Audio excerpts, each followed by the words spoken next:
Olá pessoal, sou o professor Josimar Silva e nós vamos dar continuidade à nossa aula de triângulo de Pascal e binômio de Newton. Na aula passada, na última aula, nós vimos o teorema das linhas, né? Nessa aula a gente vai ver o teorema das colunas. Nós vamos ver a demonstração do teorema das colunas. Primeiro, evidentemente, o que é o teorema das colunas, do que se trata, a demonstração. E, em seguida, vamos fazer resolver uns problemas bem interessantes. Tem umas aplicações muito interessantes do teorema das colunas, tá? Então, vamos lá. O que é o teorema das colunas? Reparem bem, se eu tomar uma coluna qualquer, tá? Lembrando aqui, ó, que o triângulo de Pascal tem a linha 0, linha 1, linha 2, linha 3. Aqui nós temos as 7 primeiras linhas do triângulo de Pascal, tá? Começa na linha 0, assim como a coluna, essa coluna aqui é a coluna 0, coluna 1, coluna 2 e assim por diante. Eu usei a relação de Stiefel para escrever os elementos. 1 mais 2, 3, 3 mais 3, 6, 4 mais 6, 10 e assim por diante, tá? O teorema das colunas diz o seguinte: se eu tomar qualquer coluna, tá? Começando pelo primeiro elemento dela, digamos, essa coluna 1 aqui, ó, tá? Vou tomar aqui o primeiro elemento e somar todos os elementos que estão, somar alguns elementos que estão abaixo dele, tá? Da seguinte maneira, vamos lá.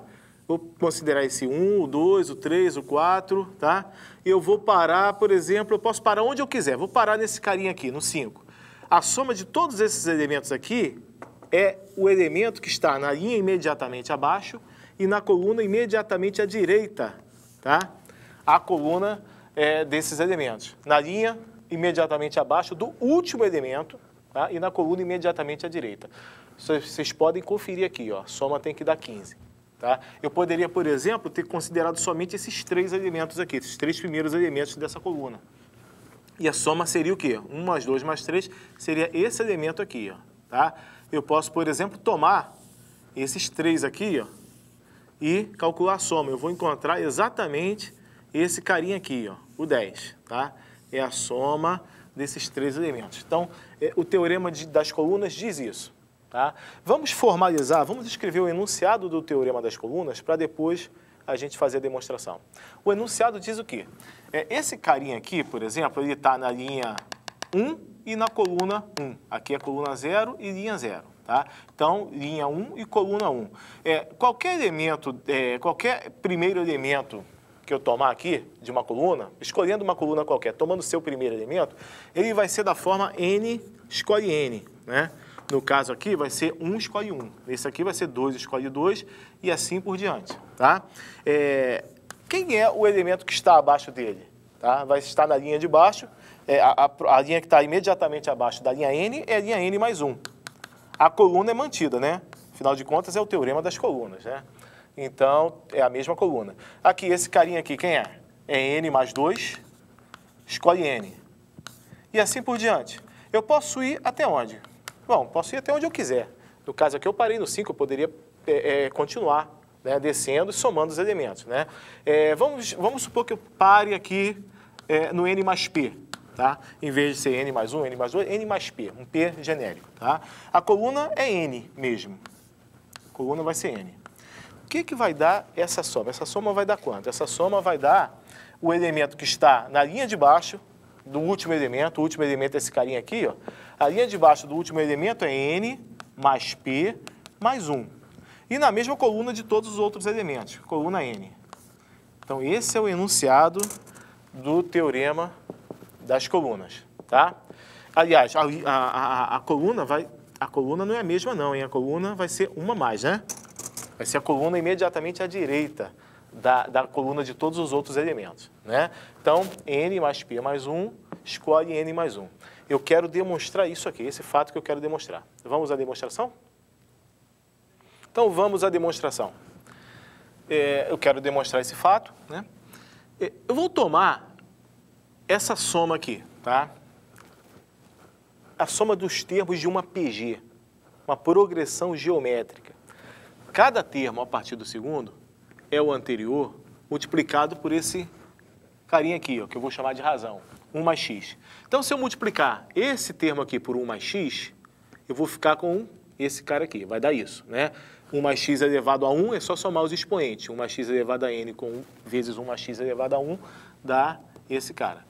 Se eu multiplicar por 1 mais x de novo, vai dar esse e assim por diante. Então, eu estou diante de uma progressão geométrica de razão 1 mais x. Vamos calcular a soma desses termos, a soma desses elementos, tá? Dessa progressão geométrica. Vamos relembrar como é que se faz isso. Vamos lá. Vamos relembrar. Tá aqui, eu peguei uma progressão geométrica qualquer, tá? Primeiro termo, 2, e a razão é 3, então vou multiplicar o 2 por 3 encontro 6, 6 vezes 3, 18, e assim por diante, até o último termo, que é 486. Tá? Existe uma fórmula, para quem já estudou PG vai lembrar, e quem não estudou depois vai ter oportunidade de ver, tá? Uma fórmula que permite calcular a soma dos n primeiros termos de uma progressão geométrica. A gente não vai tratar dessa fórmula aqui, porque foge o nosso tema, né? E essa fórmula tem uma variante bem curiosa, bem interessante, que é essa daqui. Tá? E a gente vai usar essa daqui. A1 é 2 e a razão é 3. Vamos imaginar que eu queira calcular a soma dos 4 primeiros termos, dessa progressão geométrica, ou seja, esse mais esse, mais esse, mais esse aqui. Usando essa fórmula, quem é o último termo a ser somado é 54. Eu vou pegar o termo seguinte a ele, imediatamente após a ele, 162, menos o primeiro termo, 2, e vou dividir pela razão menos 1, tá? Então, vai ficar 160 por 2, 80. Repare que realmente dá 80. Ó. 2 mais 18 dá 20, 6 mais 54 dá 60, 20 mais 60, 80. Eu poderia achar o S5 e assim por diante. Isso vale para qualquer progressão geométrica. Esse resultado aqui advém dessa fórmula, tudo bem? Então, a gente vai retornar agora e vai calcular a nossa soma. Vamos à nossa demonstração. Vamos calcular a soma dos termos dessa PG aqui, tá? Conforme nós acabamos de ver, basta tomar o termo imediatamente após o último termo, o termo seguinte a esse carinha aqui, tá? Como é que eu obtenho o termo seguinte a ele? Basta multiplicar pela razão. Então, vai ficar x, que multiplica A1 mais x. Esse cara multiplicado pela razão, tá? Essa potência pela razão vai ser n mais p mais 1, o expoente dela, né? Menos o primeiro termo, como já vimos, né? O primeiro termo é 1 mais x elevado a n.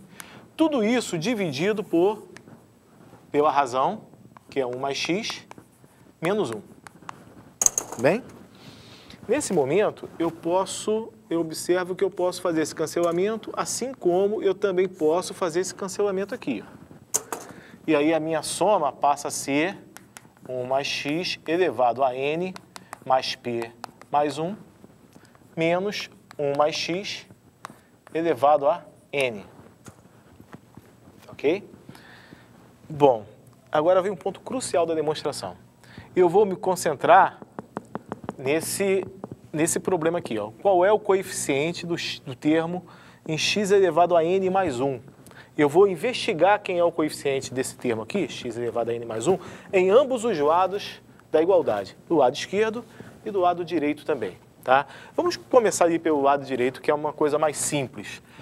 A primeira coisa que eu observo é que esse termo aqui, ó, essa potência, não vai me produzir um termo x elevado a n mais 1. O maior expoente dessa potência aqui, desse desenvolvimento, é x elevado a n. Mas aqui sim, aqui vai ter um x elevado a n mais 1. Quem é o coeficiente dele? Vocês estão lembrados daqueles probleminhas clássicos de binômio de Newton? Né, que pergunta, quem é o coeficiente do termo x elevado a 37? Qual é o coeficiente do termo x elevado a 51? Então, é exatamente isso que a gente vai fazer agora. A gente vai aplicar aqueles probleminhas, né? vai aplicar aquelas ideias. O coeficiente do termo x elevado a n mais 1 aqui é o seguinte, é n, deixa eu botar aqui mais para baixo, n mais p mais 1, escolhe n mais 1. O que significa isso? Vamos traduzir isso aqui. Eu tenho 1 mais x vezes 1 mais x vezes 1 mais x vezes 1 mais x, n mais p mais 1 fatores 1 mais x. Em cada um desses fatores, eu vou ter que escolher um termo, ou 1 ou x, para fazer a multiplicação. Tá? Se eu quero produzir x elevado a n mais 1, eu vou ter que tomar o x n mais 1 vezes ali. Ou seja, dos n mais p mais 1 fatores 1 mais x, eu escolho o x n mais 1 vezes. Tudo bem? Esse é o próprio teorema binomial, que nós usamos já várias vezes, né? Legal, então o coeficiente de 1 mais x elevado a n mais 1 nesse lado aqui vai ser esse cara aqui. Tá? Vamos olhar agora o coeficiente de x elevado a n mais 1 no primeiro membro. Cada um desses termos aqui vai me produzir um coeficiente, vai me produzir um termo x elevado a n mais 1. Cada um deles, né? Repare que o coeficiente máximo desse cara aqui, que o termo máximo de maior expoente aqui é x elevado a n. Mas acontece que quando eu fizer a distributiva com esse x aqui de fora, aí sim aparece meu tão sonhado x elevado a n mais 1. Então, todos eles vão ter um termo x elevado a n mais 1. E aí, somando, né, reduzindo os termos semelhantes, eu passo a ter uma potência só, x elevado a n mais 1. Vamos ver quem é o coeficiente dessa potência.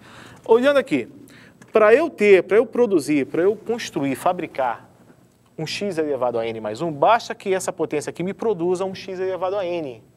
Com a distributiva, nasce o x elevado a n mais 1. Então, quem é o coeficiente de x elevado a n aqui? Bom, dos n fatores 1 mais x, eu vou escolher o x quantas vezes? Dos n, eu escolho n. Tá?